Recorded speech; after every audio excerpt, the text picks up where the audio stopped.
Hello student, this is our first video. Now welcome to all of you in the B.Sc third year 5th semester. Now I am going to teach you the paper 13, that is physical chemistry and inorganic chemistry. In this paper I am going to teach you the section A, that is the physical chemistry.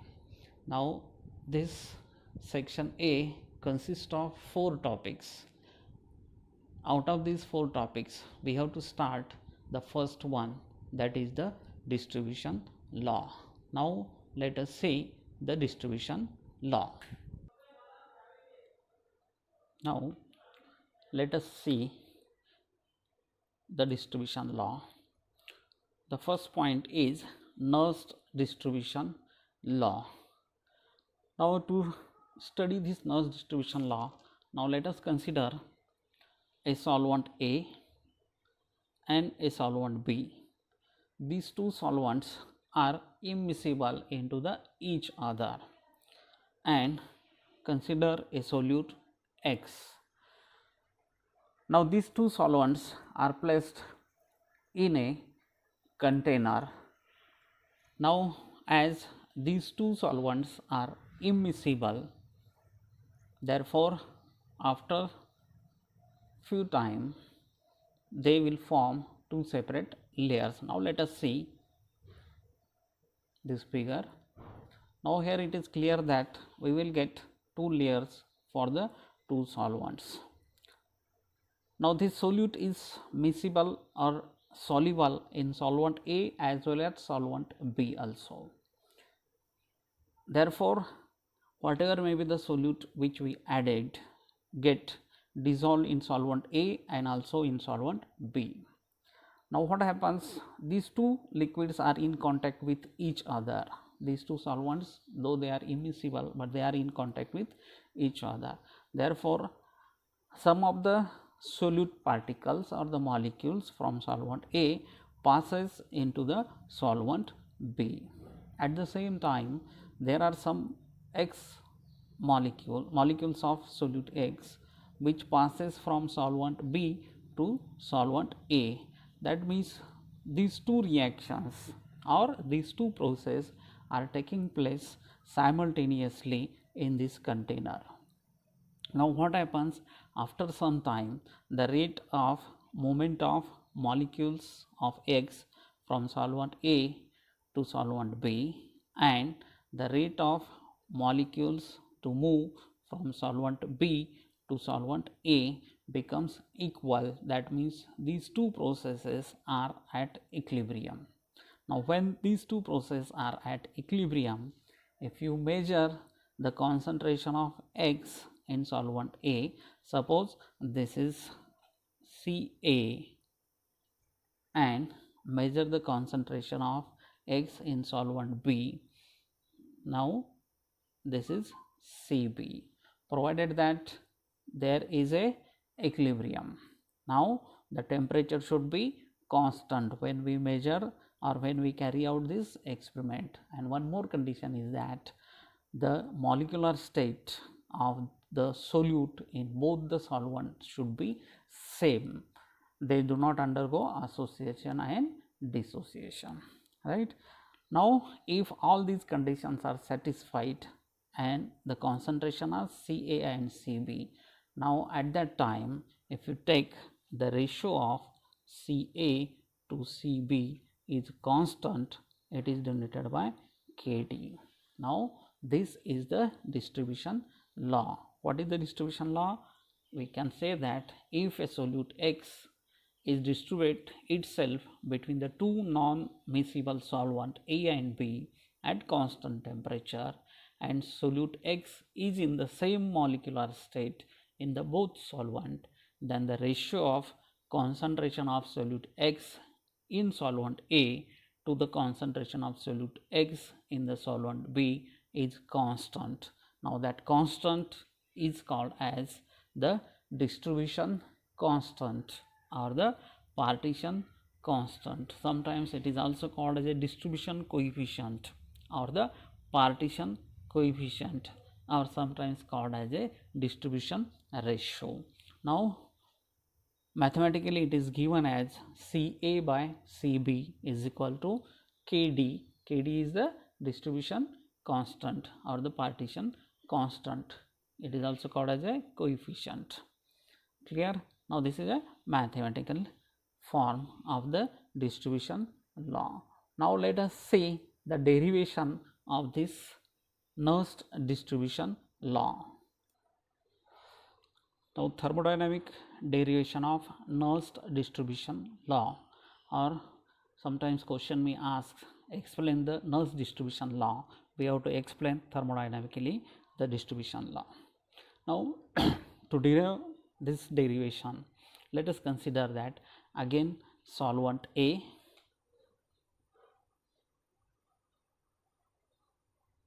and solvent B and solute X. Now these two solvents are immiscible or the non-miscible. Now these two solvents are taken in a container. Now in that container add the solute X. We will get this type of mixture in which two layers are there. Solvent A is there, solvent B is there, solute X is a soluble in both the solvent. It get distributed between solvent A and solvent B. Suppose there are two processes that solute X from solvent A passes into the solvent B, solute X from solvent B passes into the solvent A. These two processes taken place simultaneously after some time at constant temperature. If the molecular state of both the solute is the same, both solute X is the same in both the solvent, then there is equilibrium. At that equilibrium we measure the concentration. In solvent A it is Ca and in solvent B it is Cb. Now if this situation is there, then we can measure the chemical potential of the solute in solvent A and chemical potential of solute in solvent B. We know that the chemical potential is given as mu is equal to mu 0 plus RT ln A, where mu A is a chemical potential which we have to study in the thermodynamics. Mu 0 is a standard chemical potential. Mu 0 is a standard chemical potential. RT, R is a gas constant, T is the absolute temperature, and A is the activity. According to this definition, for a solute in solvent A, we can write it is chemical potential of solute in solvent A, that is mu A is equal to mu A 0 plus RT ln A of A, where A of A is activity of solute in solvent A. Similarly, the chemical potential of solute in solvent B is mu B is equal to mu B 0 plus RT ln A of B, equation number 2.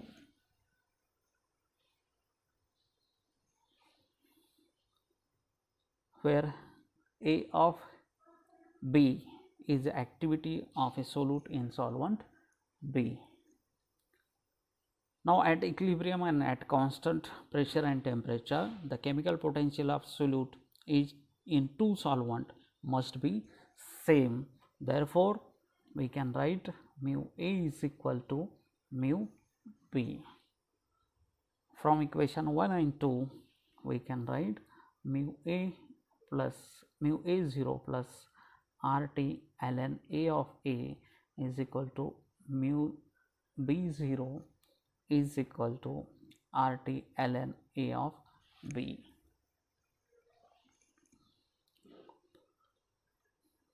Now rearrange this equation. If you rearrange this equation, we will get RT ln A of A minus RT ln A of B is equal to mu B0 minus mu A 0. Again, if you rearrange, it is ln A of A, that is ln A of A by A of B is equal to mu B0 minus mu A0 divided by RT. Again, A of A divided by A of B is equal to e raised to power mu B0 minus mu A0 upon RT. Now this is used. On rearranging, we get A of A divided by A of B, that is activity of A to the activity of B, is equal to e raised to power mu B0 minus mu A0 upon RT, equation number 3. This is according to the rules of a logarithm. Now the next point, at constant temperature, this standard chemical potential of solute in solvent A and standard chemical potential of solute in solvent B are constant, that is mu A0 is equal to mu B0. Therefore, we can write equation 3 as activity of A by activity of B is equal to constant, is equal to K or Kd. Now, according to the definition of activity, now the activity is equal to activity coefficient into the concentration. Now, according to this definition, this is the A is the activity, this gamma is activity coefficient and C is the concentration.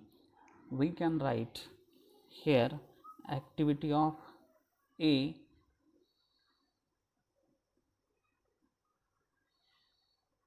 is equal to gamma A into Ca, equation number 5, activity of B gamma B into Cb, equation number 6. Now put the value of equation 5 and 6 equation 4, we will get this gamma A into Ca divided by gamma B into Cb is equal to K, equation number 7. For a ideal solution, if the solution is ideal solution, this gamma is equal to 1, that is activity coefficient of ideal solution is 1. Therefore, this equation 7 becomes Ca by, therefore Ca upon Cb is equal to constant or Kd. Now this is the derivation of Nernst distribution law. We derived this Nernst distribution law on the basis of thermodynamics. Now then we have to see the next point. The next point is the limitations of Nernst distribution. Now let us say the limitations of distribution law or Nernst distribution law. There are 5 limitations. Now let us see the first one, at constant temperature.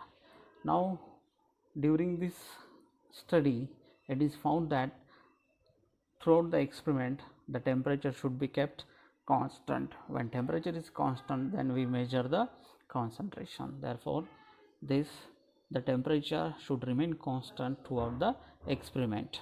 Second limitation is that same molecular state. The solute should possess the same molecular state in the both solvent.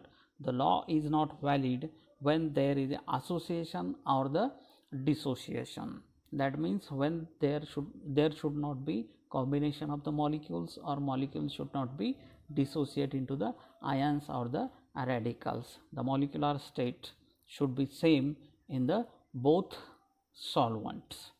Third is equilibrium concentration. Now we measure the concentration at equilibrium, that is the concentration of the solute should be noted after the equilibrium has set. Now fourth is the dilute solution. The law is applicable only to the dilute solution, and if the solution is a concentrated, the law is not valid for the higher concentration. Non-miscibility. The solvent should be non-miscible or only sparingly soluble into the each other. Now these are the 5 limitations of the Nernst distribution law. Now these are the 3 points which we learned today, that is the definition of Nernst distribution law, second the derivation of Nernst distribution law, and third is a limitation of Nernst distribution law. Now the question may ask the state and explain Nernst distribution law, or state the Nernst distribution law and derive it on the basis of thermodynamics. Then we have to explain it on the thermodynamics. Whatever may be the question, we have to write the same thing.